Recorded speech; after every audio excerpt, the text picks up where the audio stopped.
Certo, pessoal? Estamos aí no teste, certo? Na prática. Ó. Antes, quando eu fazia isso, dava vários estralos, entendeu, pessoal? Quer dizer que o carro tá zero. Trocava de marcha, fazia o barulho, entendeu? Passava em lombada, lombada. Não tem mais barulho no carro, entendeu, pessoal? O cara me cobrou R$ 150 para arrumar isso.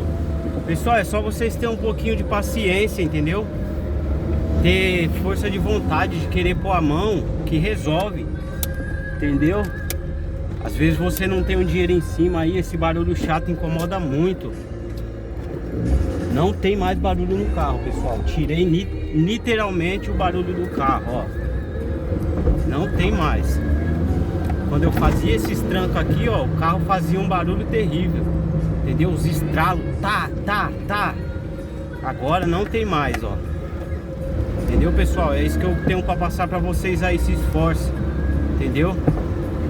Não tem mais barulho no carro, a poeira tá zero. Vou voltar aqui, descer o pessoalzinho ali.